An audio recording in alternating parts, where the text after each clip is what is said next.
Hi, my name is Megan, and I'm going to be reviewing Ghost of Tsushima for the PlayStation 4.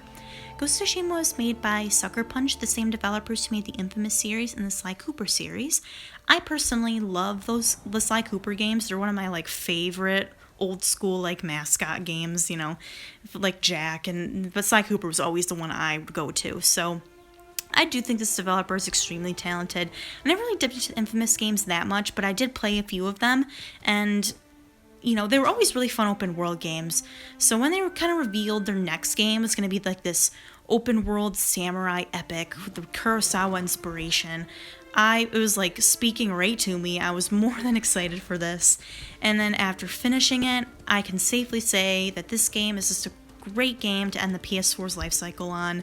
And it's really just kind of a must play for any open world fan or any fan of kind of samurai at all. It's really, really good. So I'm kind of going to want to divide these into sort of 3 sections. I like to start with the story, then kind of move into open world, and then finishing off with more of the gameplay side of things.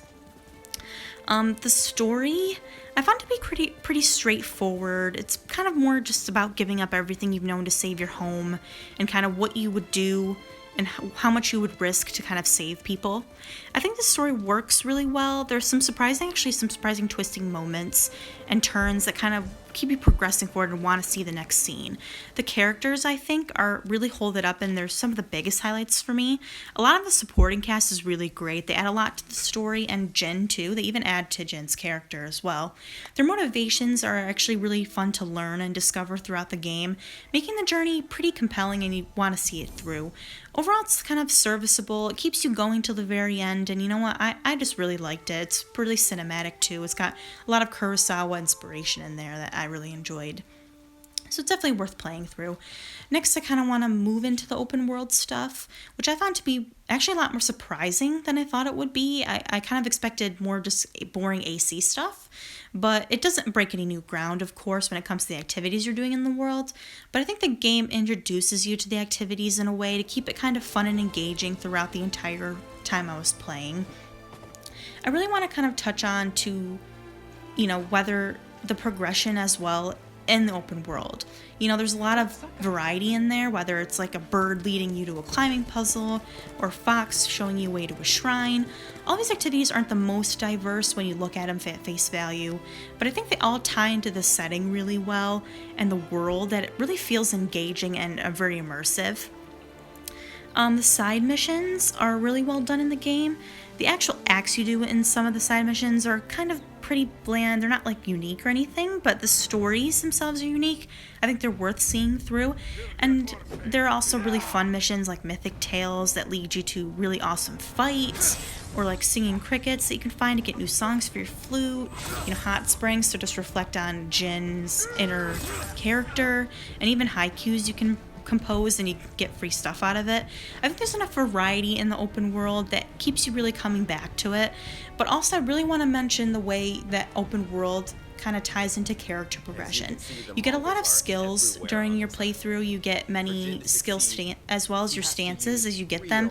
You can upgrade your skills through that. You can upgrade your ghost skills to help you learn more, stealth skills, or you can do just plain samurai skills, which does different moves, like you can parry late and then sort of get an extra opening.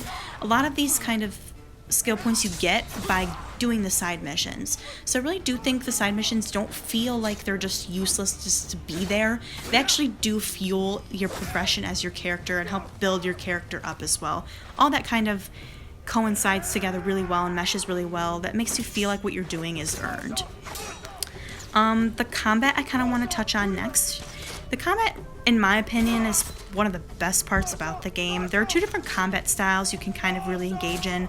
The samurai style, which is more of a head-on kind of direct approach, or the kind of the ghost style, which heavily involves more of the stealthy way of kind of sneaking around and doing things like that.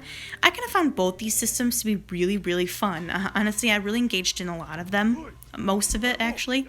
I found the stealth to be the one I really gravitated more towards. The combat, though, is so addicting, and it really kept me engaged throughout my entire playthrough. It never got stale, ever.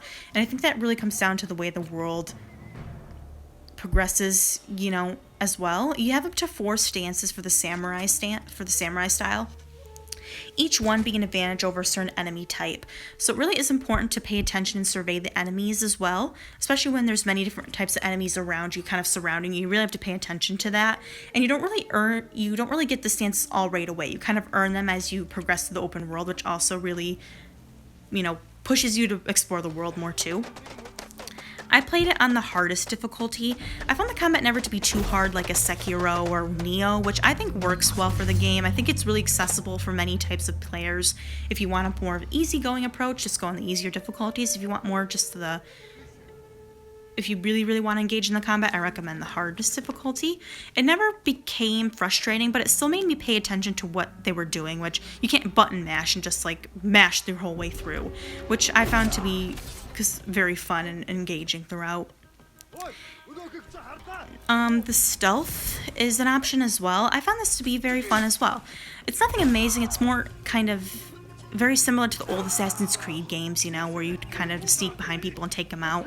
I think they give you a lot of more fun tools to play around with, though. They give you sticky bombs, smoke bombs, poison darts, wind chimes you can throw to lead them in directions and take them out. You can also have a bow and arrow as well that you can take people out stealthily too.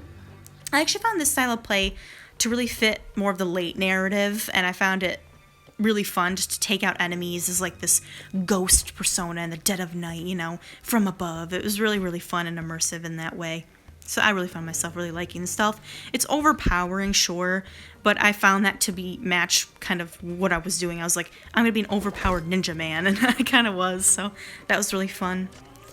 The game, though, never really ties you down to one style of play, which I really like. It kind of encourages you to mix it up and try different things and unique things. Overall, though, I found it to be just one of the highlights, and I was really surprised of how much I loved it. The fluidity, the audio-visual feedback of when the swords would clash and when you'd parry. It's just everything really helped keep it fresh and fun to the very end of the game, and it was really, really enjoyable. Last, I want to talk about kind of the visual style.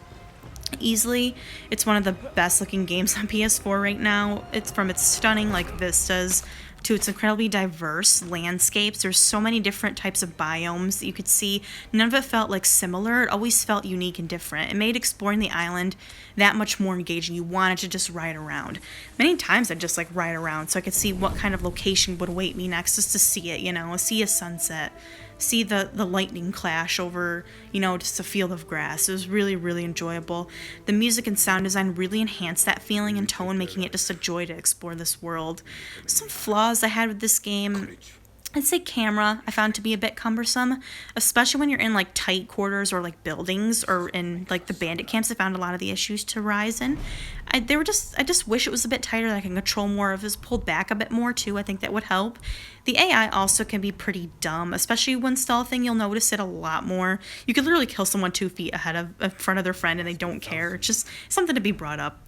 Lastly, there really isn't any sort of a lock-on system in this game. I found it to be a little frustrating. Nothing too terrible, but it's kind of more similar to the Arkham-style combat where you'd flow to the next target depending on where you're pointing. It's not game-breaking. I don't think it's necessary, but I think if you add a feature like lock-on, I think it'd be more fun and make it more tighter as well. Little things to add here and there. I love the photo mode. I think it's a great addition. It's really tied to that D-pad, which really makes it accessible just to get to it. It really encourages you to look at those vistas a lot too. There's just some little cute things there's a bow button where you can bow. I love the waypoint system as well of the wind. I think that's an excellent choice. It helps keep your immersion really going, and kind of the game is always alive and the environment's always moving in a direction because the wind's always blowing. You don't really have to use the wind button a lot. You can kind of just follow the environment, and that alone really will lead you to your next destination. I think that's really, really cool and just a really immersive way of going about the world. Overall, I think this game is a great game. It doesn't break new mold or anything like that, but I wasn't really expecting that going in.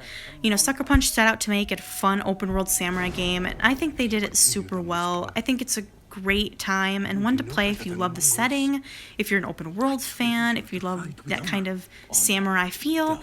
Overall, I'm going to give it a 9 out of 10. I had a couple flaws with it, some glitches, but I can't deny just the straight amount of fun I had while playing. I just keep thinking about it. The more you play, the more you want to play. So it's just a really, really fun experience and one to really play, especially if you own a PS4. So that's all I have for you today. Thank you for joining me for my review of Ghost of Tsushima for the PS4. Please let me know what you think of the game down below, and I'll see you for the next one. Thank you.